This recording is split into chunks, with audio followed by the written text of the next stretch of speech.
საღამომშვიდობისა და სამშაბათ საღამოს ჩვენ კვლავ პირდაპირ ეთერში ვართ. ამჯერად ოდნავ განსხვავებული ფორმატით და გადაცემის მეორე ნაწილს დავიწყებ ამ ნაწილის ანონსით. დავუთმოთ ბაგრატის ტაძრის თემაზე ფართო დისკუსიას და მსჯელობას დარბაზთან ერთად და მოწვეულ სტუმრებთან ერთად, ასევე ჩემთან ერთად იქნება თანაწამყვანი უკვე ჩემი კოლეგა გიორგი გაბუნია. ეს ყველაფერი იქნება რეკლამის შემდეგ, მანამდე კი ტრადიციულ ფორმატში წარმოგიდგენთ ჩვენი გადაცემის პირველ სტუმარს, ქალბატონი სალომე ზურაბიშვილი, საქართველოს გზის ყოფილი თუ ამჟამინდელი ლიდერი, საგარეო საქმეთა ყოფილი მინისტრი, რომელიც ჯერჯერობით ყველაფერი ყოფილი და რა იქნება მომავალში, სწორედ ამის გარკვევა შევეცდებით. საღამომშვიდობისა ქალბატონო სალომე.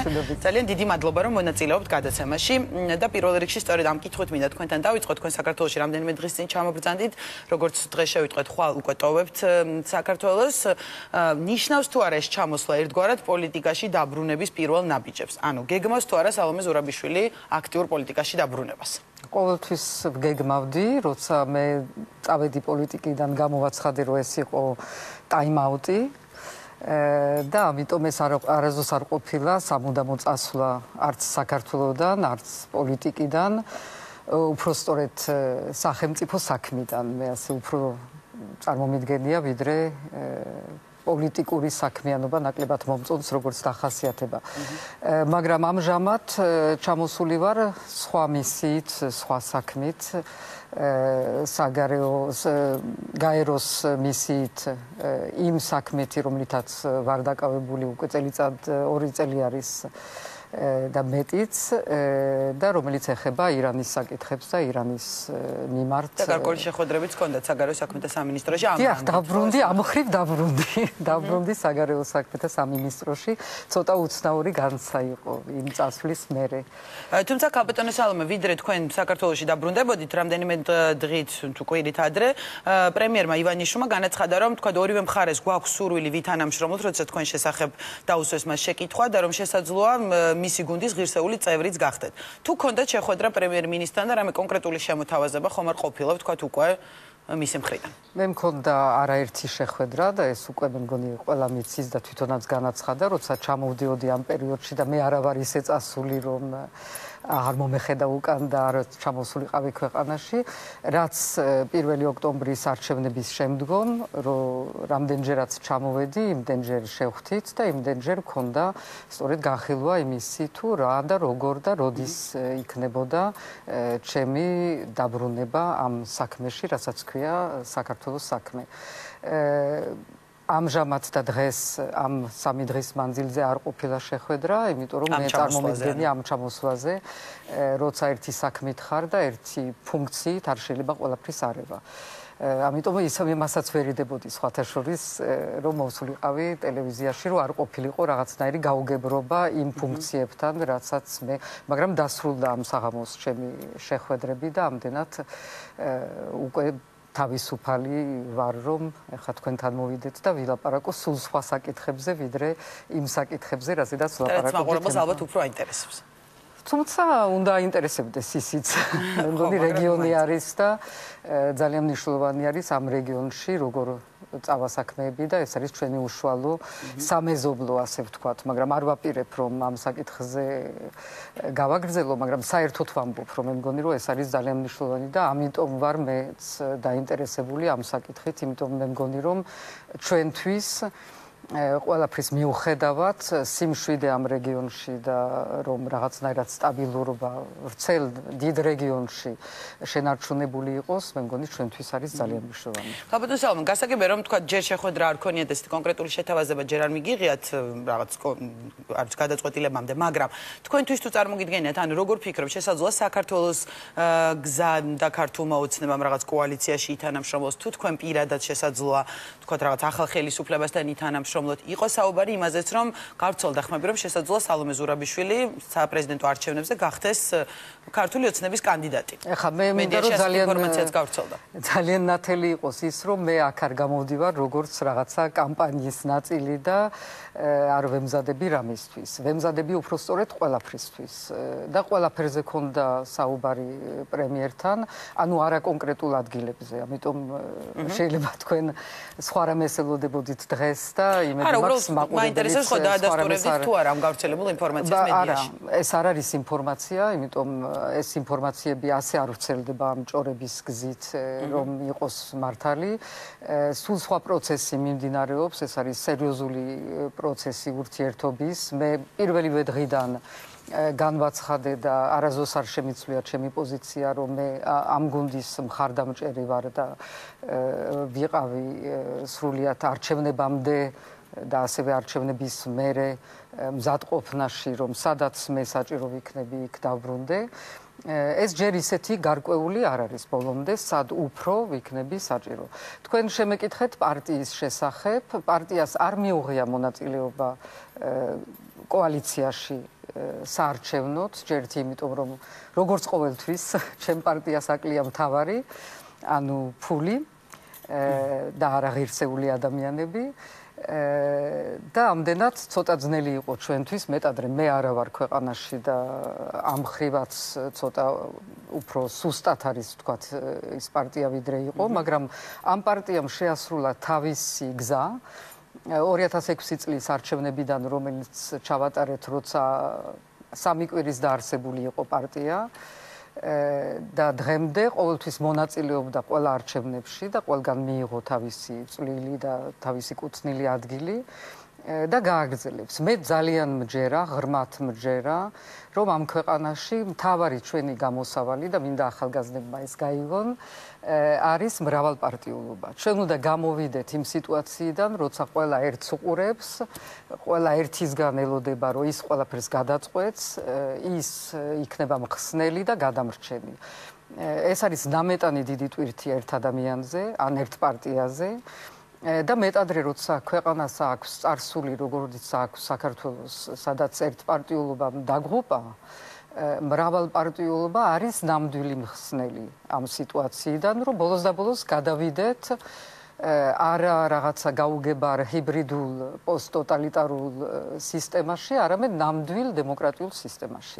ამ სიტუაციაში ერთი მინდა დავამთავრო, ამ სიტუაციაში თუ ამ ჩემ პარტიას შეუძლია რომ სხვებთან ერთად და სხვა ძალებთან ერთად მიიღოს მონაწილეობა ამაში და იყოს ერთ-ერთი იმ პარტიებიდან, რომელიც იქნებიან შეიძლება კოალიციაში, მაგრამ მე კოალიციაში განვიხილავ უკვე არჩევნების შემდგომ და მე მგონი რომ შემდეგი არჩევნები ადგილობრივი იქნება პირველი ნამდვილად თავისუფალი არჩევნები. და არა საპრეზიდენტო თქვენ 2014 წლის თვითონ. ეს არ ვიცი, ვნახავთ როგორ იქნება, არაფერი არ არის ამ ხრივ გადაწყვეტილი და ნამდვილად მე ძალიან უხერხულ პოზიციაში ვიქნები დღეს რომ რაღაცები გამოვაცხადო და არა მაქვს არც ამისი უფლება და არც ამისი სურვილი.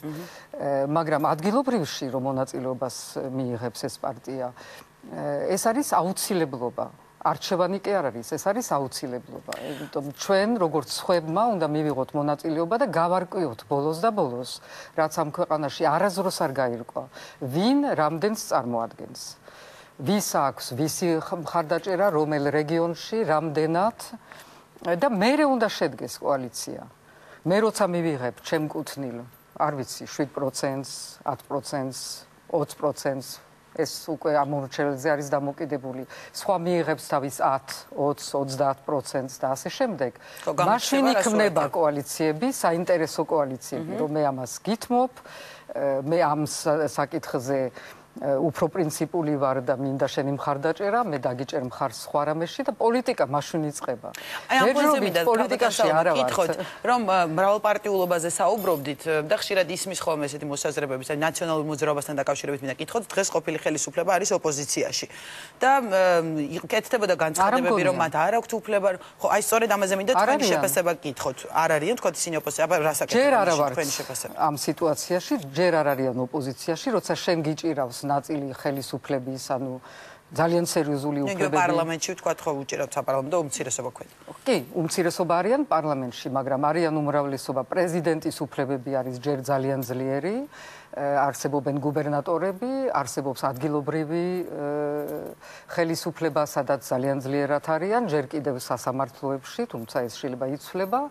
ამიტომ აქ ლაპარაკი ოპოზიციაზე არა ვართ ჯერ იმ სიტუაციაში, სადაც რეალურად შექმნილი არის ოპოზიცია და პოზიცია.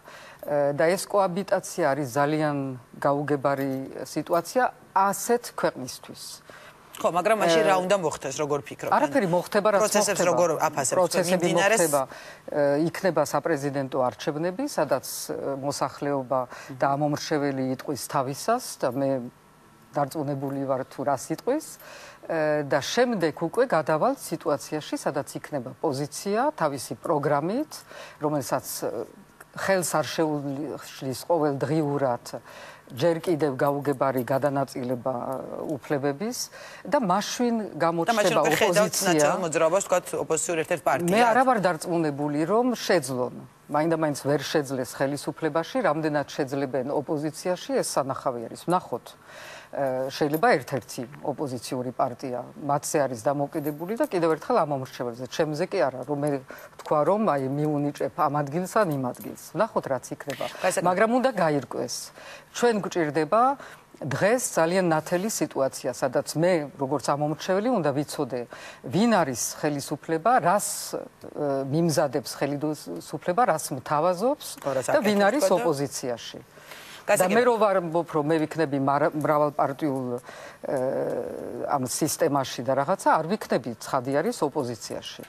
მაგრამ მრავალპარტიულობა შეიძლება და შეიძლება შეხვიდე კოალიციაში იყო გარედან მხარდაჭერი. ძალიან ბევრი სხვადასხვა ვარიანტები არის და დავიწყოთ პოლიტიკა ნამდვილი. თქვენ აკვირდებოდით თავადაც თქვით და იგივე სოციალურ ქსელში ძალიან აქტიური ხართ ხოლმე რაღაც მიმდინარე ეს არის ჩემი კავშირი. ესეც მინდა ვთქვა, რომ ძალიან ხშირად ჟურნალისტები თქვენ არ გულისხმობ, მაგრამ ბევრი ჟურნალისტები თვლიან, მე რაღაცას ვწერ, ეს არის პოლიტიკური განცხადება. მე ვთვლი, რომ ეს არის ჩემი კავშირი ქვეყანასთან. ჩემი მოსაზრები როგორც პირადი ადამიანი და მჭირდება ესა და სხვათა შორის მე ვთვლი, რომ ქართულ სიტუაციაში ეს არ არის მართალი, ვთქვათ, ევროპაში და ამერიკაში, სადაც Facebook-ი არის უფრო რაღაცა ტინეიჯერების პოლიტიკური არ არის და ჩვენთან ეს არის ძალიან საინტერესო კავშირი ქვეყანასთან. მე რო ვიყო ამერიკაში და დღეს Facebook-ი არ არსებობდეს, ალბათ დღეს აქ არ ვიქნებოდი. ხმას ვერ მოაწვდენდით აქაურობას, ამას გულისხმობთ. და მეც ვერ გავიგებდი რა ხდება, როდის ხდება, როგორი აზრები, როგორი ცვლება და მე მგონი, რომ ძალიან ცოცხალი ის არის ადგილი, სადაც მართლა შეიძლება რომ გამოხატოს შენი მოსაზრებები, მაგრამ ამას არ უნდა მიანიჭო ის დატვირთა, რაც არა აქვს, ესე იგი თუმცა მე მაინც ამ განცხადებებიდან გამომდინარე, მინდა გკითხოთ, რომ ვადევნებდით ხოლმე თვალს. პასუხს კი ვაგებ რაზედაც ვამბობ. რა თქმა უნდა, არა, კონკრეტულ წინადადებებს არ გულისხმობ და სიტყვებს, მაგრამ ხან წვავე განცხადება გვინახავს თქვენი, ხან მოგეთ რა სხვადასხვა მოსაზრებები და მაინტერესებს ახლა თვითონ ხელისუფლების ასე ვთქვათ საქმიანობას როგორ აფასებთ, რას უყურებთ ძალიან პოზიტიურად და რას პირიქით ვთქვათ კრიტიკულად, იმიტომ რომ მსგავსი განცხადებებიც გვინახავს ხოლმე. ხო, ძალიან მწვავე კრიტიკა არ გინახავთ, მაგრამ ნახეთ ალბათ ჩემი შეფასებები დრო და დრო, მაგალითად მე ძალიან კრიტიკულად ვაფასებ იმას, რომ დღემდე არ არის დაკომპლექტებული საელჩოები, იმიტომ ვიცი თუ რა მნიშვნელობა აქვს საელჩოებს, მეტადრე როცა ახალი ხელისუფლება მოდის ძალაუფლებაში, როცა მას სჭირდება თავისი თავი გააცნოს მსოფლიოს და სხვადასხვა ქვეყნებს და იქ როცა პარალიზებული არის საელჩო და პრაქტიკულად არავინ აღარ არის, რომელიც რამენაერად ამ კავშირებს აცოცხლებს, ეს არის ძალიან ცუდი. ჯერ ერთი ხელისუფლებისთვის ახალი ცხადი არის, იმიტომ მას არ ეძლევა შანსი, რომ თავი გააცნოს, მაგრამ ასევე ძალიან ცუდი არის ქვეყნისთვის. იმიტომ ეს ნიშნავს, რომ ქვეყანა ერთ მომენტში აქტიური არის, მეორე მომენტში არ არის აქტიური და ჩვენ არ შეიძლება რომ ვიყოთ ასე დრო და ალტერნატიულად ხან გაჩერებული და ხან აქტიური. ამიტომ ამას ვაკრიტიკებ, რატო ვაკრიტიკებ? როცა ვიცი, რომ ამ კრიტიკამ შეიძლება გამოიწვიოს რაღაცა ცვლილება და რაღაცა შეგნება მისი, რომ თქვა ქვეყნის რაღაც იმიჯი, მას გულისხმობთ? ეს აზიანებს ქვეყნის იმიჯს, მე ვხედავ ამას გარედან და ხშირად რაღაცები უფრო კარგად ჩანს გარედან, ვიდრე შიგნით რო ხარ და ხარ დაკავებული ძალიან ბევრი, ძალიან მნიშვნელოვანი საქმეებით. მე ვთვლი, რომ რაღაცნაირად ჩემი შეიძლება არასწორად, მაგრამ ჩემი დახმარების როლი ესეც არის. კარგი და რადგან საგარეო პოლიტიკას შევეხეთ, იგივე იმ სოციალურ ქსელში თქვენის აღნიშნეთ, სწორედ ამ ელჩებზე წერდით, რომ შესაძლებლები არიან, რათა ივანიშვილის პოლიტიკა უკეთ წარმოჩინდეს. შეიძლება ზუსტ ფრაზას არ ვაკეთებ, მაგრამ ამდაგვარი მოსაზრებები გქონდათ ის ყოველ შემთხვევაში მე არასდროს ერთი რამეც მინდა რომ დავაზუსტო, მე ყოველთვის ვარ იმ აზრის და დავრჩები მუდამ, რომ ელჩები წარმოადგენენ ქვეყანას და არ წარმოადგენენ ხელისუფლებას. მე ვამბობ, რომ ცუდი არის. ამ შემთხვევაშიც ესე იყო, ვთქვათ, ამ შემთხვევაში არ იყო, იმიტომ რომ პოლიტიზირებული იყო ძალიან ჩვენი საელჩოები და ეს მე ვიცი პირადად, იმიტომ მომსმენია ჩემი უცხო პარტნიორებიდან, რომელსაც ხვდები სხვადასხვა ფორმატებში ძალიან ხშირად და თქვენ დროს როგორ იყო, ქალბატონ სალმედო, თქვენ ხო სააკაშვილის ხელისუფლების მინისტრი იყავით, ვთქვათ, მაშინ და საგარეო მინისტრი. ამ დროს რა ხდებოდა პირველი დღიდან, როცა პირველად წარვდექი ჩემი სამინისტროს წინაშე, პირველივე დღიდან და ძალიან კარგად მახსოვს, მე მგონი იყო 26 მაისი პირველი, ჩემი პირველი სიტყვა იყო ის, რომ ემიგრაციაში ჩემი გამოცდილებიდან დაღუპა ემიგრაციამ იმან, რომ პარტიებს აყენებდნენ ქვეყანაზე ზემოთ, პირველ რიგში სოციალ-დემოკრატები. და ამიტომ ეს მაქვს ჩამჯდარი ჩემში ბავშვობიდან, რომ პარტიული ინტერესი ვერაზროს ვერ იქნება ქვეყნის ინტერესის ზემოთ და ეს იყო რაც მე ვუთხარი პირველად და ვინც ჩემი სამინისტროდან ვისაც ახსოვს ის პირველი ჩემი გამოსვლა მათთან მხოლოდ შიგნით შეხვედრას გულისხმობს. შეიძლება იმის მერე იყო სააკაშვილმა რომ მიმიყვანა და სადაც ამბობდა რომ შეიძლება პრეზიდენტი გახდეს და ხუმრობ აბარა და იმ დღეს იყო მე მგონი თუ არ ვცდები მაგრამ არ აქვს მნიშვნელობა ეს იყო პირველი სიტყვა და ამ სიტყვის ერთგული ვრჩები დღეს ვთვლი რომ ძალიან მნიშვნელოვანი არის რომ ელჩები იყვნენ წარმომადგენლები ქვეყნის ინტერესების და მხოლოდ ქვეყნის ინტერესების მე თუ ვამბობ რომ ცუდი არის ახალ ხელისუფლებისთვის რომ არ იყვნენ ელჩები თავიანთ ადგილას ის იმისთვის კი არა რომ მაინდა-მაინც ამ პარტიის და ამ ხელისუფლების რაღაცა ადვოკატები გახდნენ მაგრამ რო წარადგინონ ის რაც შეიცვალა ქვეყანაში რა არის ქვეყნის ინტერესები როგორ ის ქვეყნის ინტერესები შეება უცვლელი ეს ყველაფერი არის მათი მოვალეობა და არ შეიძლება რომ ეს მოვალეობა იყოს წყვეტილი. და ქალბატონ სალმე საგარეო პოლიტიკას რაც შეეხება თქვენი შეფასება მაინტერესებს თქვათ ახალი გუნდის საგარეო პოლიტიკას როგორ შეფასებთ ძალიან დიდი ხნის განმავლობაში არჩევნების შემდეგ ესეთი მწვავე კრიტიკა თქვათ ნაციონალური მოძრაობის მხრიდან ისმოდა ამ მიმართულებით რომ შესაძლოა კურსი შეიცვალოს ამ თემას აქციაც ეძღვნება 19 აპრილს იგივე კონსტიტუციაში ჩაწერას ითხოვდა ოპოზიცია აი ამ თემების მიმართ როგორია თქვენი პოზიცია. უნდა მოხდეს თუ არა თუნდაც კონსტიტუციაში თქვა საგარეო კურსის განსაზღვრა ქვეყნის და ზოგადად თუ ხედავთ რამე ესეთ კითხვის ნიშნებს დღევანდელ ხელისუფლებაში. მე რომ მქონდეს კითხვის ნიშნები ან ევროპული მიმართულებით, ან პროდასავლური მიმართულებით, ან პროდემოკრატული მიმართულებით კიდევ ერთხელ აქ არ ვიქნებოდი და იმ განცხადებებს ნამდვილად არ გავაკეთებდი, რასაც ვაკეთებ, რომ მზათავარ რომ ნებისმიერ ადგილას, ნებისმიერი ფორმით მიიღო მონაწილეობა. მე რამდენი ხანია და დავწერე წიგნი ამის შესახებ და გამოქვეყნდა უცხოეთში აქ სამწუხაროდ ჯერ არა. მე დავწერე რომ ის რაც იყო საქართველოს გამოცხადებული კურსი, პროდასალური და პრონატო და ეს ყველაფერი იყო ფასადური. რაღაც მომენტში გახდა ის რაც იყო შეიძლება დასაწყისში არ ვიცი.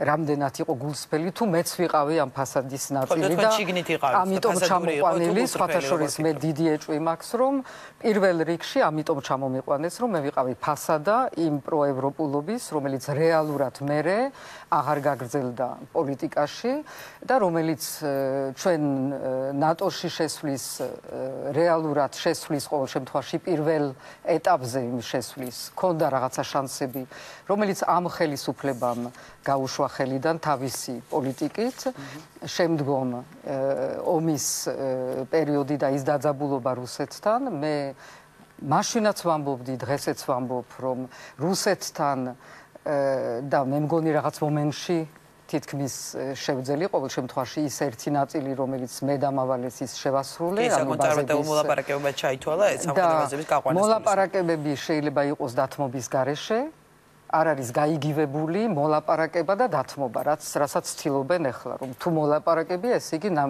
მაინდა-მაინც უნდა დათმოს და ასევე დაპირისპირება არ ნიშნავს არ დათმობას და ჩვენ ძალიან ბევრი რამე დავთმეთ ამ დაპირისპირების ფასადის უკან. ვითომც ვერ ვიტანდით ამ რუსებს და რუსებს იმდენი მივეცით ამ პერიოდში, რასაც მე მაგალითად არასდროს არ მივცემდი და ვთვლი, რომ ეს არის ძალიან დიდი დანაშაული. კონკრეტულად თქვაც რამე შეგიძლიათ ტერიტორიები. ხო, მაგრამ ეს ხო საქართველოს მისცა, ესე ფიქრობთ თქვენ? ასე გამოდის. ასე გამოდის. ყოველ შემთხვევაში ვერ არ დაიცვა და მიიყვანა სიტუაცია იქობამდე, ახლა როცა მიდიხარ ომამდე, ხო იცი რომ იმ ომში არ გაიმარჯვებ. ამიტომ ეს არის დათმობა. ახლა შევეხეთ, მოდი ამასაც კითხავთ და მე გადავალ, თქვენ ვინ დაიწყო ომი? ეს იყო ძალიან აქტუალური კითხვა თქვენი პოზიცია როგორია? დავწერე წინგში, მithქვამს არაერთხელ და კიდევ გავიმეორებ. ის ფაქტი, რომ რუსეთი არის რუსეთი და რუსეთის პოლიტიკა საქართველოს მიმართ ვიცით და იყო განუჩერებლი პროვოკაციების პოლიტიკა, არ ნიშნავს, რომ შენ როცა ხარ ხელისუფალი ამ ქვეყნის, არ უნდა ყველაფერი გააკეთო იმისთვის, რომ არ მიიყვანო სიტუაცია იმამდე, რომ შენ დაიწყო ის, რაზედაც შენ გიბიძგებენ. ანუ წამოიღო პროვოკაციას ესე ხადი არის, კონდოლეცა რაისი იყო ჩამოსული ივლისში და მეც შევხვდი როგორც მაშინ ოპოზიციის ნაწილი და ეხლა შევხვდი ვაშინგტონში დან ფრიდს და დან ფრიდმა მითხრა, რომ რა გაგვიკეთავო სააკაშვილმა. ეს არის ამერიკელი, ეს არ არის ქართველი და ეს არ არის ქართული ოპოზიცია. ანუ ეხლა ეს თემა არის, რომელიც ძალიან შორს გაგვიყვანს და ეს თუ შეგიძლიათ რომ დაგვიკონკრეტოთ. იმიტომ რომ ამერიკელები ჩამოდიოდნენ განუჩერებლი მთელი პერიოდში და გვეუბნებოდნენ რომ არ გინდათ, ვიცით რომ არის პროვოკაციები, ვიცით რუსები რას აკეთებენ, ვიცით მე დავარქვი იმას რომ ანექსია უანექსიოთ, რაც ხდებოდა აფხაზეთში და ოსეთში, ვიცით რომ ისინი აგზავნიან სამხედრო წვრთნელებს, ვიცით რომ ისინი ეხმარებიან ყველა მხრივ, ვიცით პასპორტიზაცია, მაგრამ თქვენ არ გინდათ ესა, იმიტომ რომ ჩვენ სხვა მხრივ გეხმარებით და ჩვენ მიგიყვანთ იქა, სადაც ეს პრობლემა გადაწყვეტილი იქნება. და სხვათა შორის 2006 წელს ამერიკელებს ჰქონდათ სრული გეგმა ოსეთის შესახებ, სამხრეთ ოსეთის შესახებ, როგორ უნდა მოეგვარებინათ რუსებთან და როგორ დაიწყეს იმათმა ბუშმა და პუტინმა ამ საკითხზე მოლაპარაკებები. ჩვენ ჩავუშალეთ, იმიტომ რომ ჩვენ გავამწვავეთ სხვადასხვა ფორმებით, ახლა ესეც მაქვს ძალიან ვრცლად და დეტალურად დაწერილი წიგნში. ეს არის ჩვენი ისტორია, რომელიც უთუოდ უნდა გავაანალიზოთ. აქ ლაპარაკი არ არის იმაზე, დღეს უკვე ვისი ბრალი და ვისი არაბრალი. ეს არის საჭირო ჩვენთვის, რომ გავიგოთ სადა ვართ. და აქედან უნდა დავიწყოთ იმაზე ფიქრი, რომ ხვალინდელი ჩვენი ევროპული გზა, ჩვენი ამერიკული გზა გადის მშვიდობაზე, გადის რაღაცა ფორმის მოლაპარაკებებზე, არ გადის დათმობაზე და არავინ არ გთხოვს დათმობას, მაგრამ ყველა გთხოვს მოლაპარაკებას. ხო, აი რუსეთთან ურთიერთობის ნორმალიზება ახალი ხელისუფლების ერთ-ერთი მთავარი დეკლარებული მიზანია და როდესაც ახლა რუსეთზე ვსაუბრობთ, თქვენ როგორ შეაფასებდით ამ მიმართულებით გადადგმულ ნაბიჯებს, თქვათ, ან მოლაპარაკებების პერსპექტივას, ხედავთ რომ რაღაც ეკონომიკური ბაზრის გახსნაზეა საუბარი, ღვინის თემაზე მიმდინარეობს მოლაპარაკებები და ასე შემდეგ, ანუ ეს სწორი გზაა, თქვათ, აი როდესაც ამ მოლაპარაკებებზე საუბრობთ რუსეთთან მიმართებაში, თქვენ ფიქრობთ? ეს ჯერ არაფერი არ არის, ეს არის ის გარემო, რაც ალბათ ნორმალური არის, როცა ყველაზე მწვავე პერიოდი, ვთქვათ, თავდება და რაღაცა უნდა დაიწყოს, მაგრამ მე როცა ვლაპარაკობ მოლაპარაკებებზე, ეს ნიშნავს, რომ მოლაპარაკებები ნამდვილი უნდა შედგეს. ეს მოლაპარაკებები როგორც მაშინ იყო, უნდა შედგეს ჩვენი ევროპელ და ამერიკელ პარტნიორებთან ერთად. ანუ ისინი უნდა იყვნენ. ფიქრობთ, რომ თქვა ჟენევის მოლაპარაკების ფორმატის გარეშე არ არის მისაღები? ჟენევის ფორმატი არაფერი არ არის, ჩემთვის მე მიმაჩნია, რომ ეს არ არის სამწუხაროდ კიდევ ერთხელ წინა ხელისუფლების ქმედებების გამო ჩვენ დავრჩით გარეთ მთავარი ფორმატებიდან.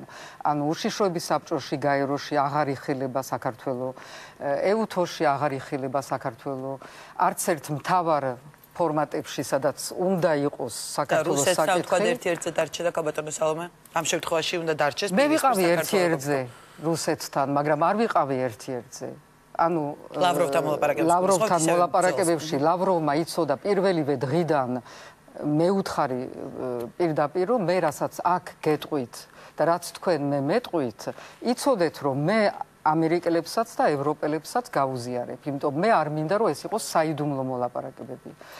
და ეს იყო შენარჩუნებული ბოლომდე. იცოდა და ყოველივე სესიის შემდგომ მე ხვდებოდი, როცა მოსკოვში იყო ამერიკის ელჩს და ევროპელების, ვინც იყო მაშინდელი თავმჯდომარე ევროკავშირის და ასევე აქა თბილისში, ან სადაც ვიყავი და როცა ჩავედი ვაშინგტონში, ასევე მაშინდელ სახელმწიფო დეპარტამენტის კოლინ პაულს. და ამიტომ ეს არის სრულიად ბუნებრივი, ჩვენ ვართ პატარა ქვეყანა, არა გვაქვს იმისი ძალა და უნარი, რომ ერთ-ერთზე მარტო დავრჩეთ, მაგრამ მოლაპარაკებები რაღაც მომენტში ერთ-ერთზე ტარდება ფორმალურად. მაგრამ პარტნიორები ჩვენ უთუოდ გვჭირდება, ჩვენ დავკარგეთ ეს პარტნიორები, გზა და გზა, იმიტომ რომ აღარ იცოდნენ რა უნდა საქართველოს საიდკენ მიდის, ეს რა არის მუდმივი კონფლიქტში მდგომარეობა, რატომ და როგორ. ისრაელიდანაც არ უნდათ მუდმივი კონფლიქტში მყოფი ქვეყანა, თუმცა აი დეოკუპაციის თვალსაზრისით მაშინ რას ფიქრობთ, თქვათ, რამე პერსპექტივა არსებობს ამ მოლაპარაკებებში, თქვათ? ყოველთვის არის პერსპექტივა. თუ არ არის პერსპექტივა, არ უნდა დაიწყო. პერსპექტივა ყოველთვის არის, არაფერი არ არის ადვილი და არაფერი არ არის გარანტირებული, მაგრამ თუ არ ვცადეთ, მაშინ ვიყოთ და ვიძახოთ, რომ თავარი არის დეოკუპაცია და ოკუპაცია და ტერმინები, კიდევ ერთხელ დეკლარაციები. ჩემთვის მე მგონი მთავარი არის საქართველოს მომავალი. ან ოკუპაცია მხოლოდ ტერმინია, თქვენ ესე ფიქრობთ და იგივე ჯერჯერობით მხოლოდ ტერმინი არის. რა მივიღეთ რამე? ერთი ნაბიჯი ახალ გორზე იყო რამე სერიოზული მოლაპარაკება. ამას გულისხმობ ხო? არა, ჩვენ დავკარგეთ არა მხოლოდ ის ტერიტორიები, რაც ომით დავკარგეთ, ჩვენ არ ვეცადეთ და ამაზე მე მქონდა განცხადებები გაკეთებული. ისიც ვთქვი, რომ მე წავალ ჟენევაში ამ თემებზე, იმიტომ ვთვლიდი და ამ დროს სოლანა იყო ევროკავშირის უმაღლესი წარმომადგენელი და ისიც მეკითხებოდა, როცა შევხვდი ორჯერ აპირებს თუ არაპირებს საქართველოს, რომ იმაზე რაც შეიძლება კოდორი, ახალგორი, ანუ რაც არ იყო სარკოზის მოლაპარაკებების და რეალობის შორის ის რაც იყო განსხვავება, იმიტომ რომ არ იყო და თქვა. იმაზე მაინც დაიწყეთო. არა, ჩვენ დავრჩით პრინციპებზე, რომ ანთლიანად უნდა გავიდენ. ვის უნახავს, რომ დამარცხებული სიტუაციაში შენ მიიღო მთლიანად მაშინათვე. ანუ სადღაც უნდა დაგვეწყო, ის არ დავიწყეთ. ეხლა ეს არის კიდევ ერთხელ არჩევანი ტაქტიკური. მე უნდა აგოპასუხი ისტორიის წინაშე. ვერავინ ვერ იტყვის, მე ვერ ვიტყვი და სხვა ვერ იტყვის, რომ ეს სწორი იყო და ეს არასწორი თქვა. მე ჩვენი მომავალი თაობები განსაზღვრავენ, რომელი პოზიცია, რომელი სტრატეგია იყო ან არ იყო სწორი. და ბოლო კითხვა მინდა ქალბატონ სალომე, დაგისვა ჩვენ რა მოიწურა. კი, საკმაოდ 9 საათზე მეტია უკვე ჩვენ საუბრობთ, მე ბევრი სტუმრები გველოდებიან. ბოლო კითხვა მინდა დაგისვათ ამ ფონზე, ან თუნდაც არ ვიცი, შიდა პოლიტიკაზე გინებოთ, საგარეო პოლიტიკის თვალსაზრისით, თავარი გამოწვევა დღეს რა არის, როგორ ფიქრობთ? ანუ ახალი გუნდის წინაშე, რომელიც მოვიდა დღეს ქვეყნის ხელისუფლებაში, რა მთავარი გამოწვევების წინაშე დგას ის? ძალიან ბევრი არის, იმიტომ ქვეყანა პრინციპში არის ძალიან დანგრეული, ძალიან ცუდ დღეში. კიდევ ერთხელ ფასადის უკან ამ ბაგრატების და სხვადასხვა შენობების, რომლითაც მორთული არის საქართველო და დღეს ვიყავი მცხეთაში და მკვდარი ქალაქი არის მცხეთის სვეტიცხოვლის ირგვლივ. ამ ფასადის უკან არის რეალურად სიღარიბეში ჩაძირული ქვეყანა, რეალურად არანაირი პროდუქცია მყავდა ახლა ჩემთან ერთად უცხოელები და რაღაცა და მეკითხებოდნენ რა საწარმოებს საქართველოს. არაფერს არ აწარმოებს საქართველოს. სამწუხაროდ ამას ვამბობ ტკივილით და არა ნიშნის მოგებით. ამიტომ მთავარი ამოცანა ახალი ხელისუფლების გარდა ის ყველაფერი რაც არსებობს ტერიტორიები რუსეთი, აგერ ირანი, თურქეთი, მთელი ის რაც არსებობს და ვიცით რომ ცხოვრობთ საკმაოდ რთულ რეგიონში.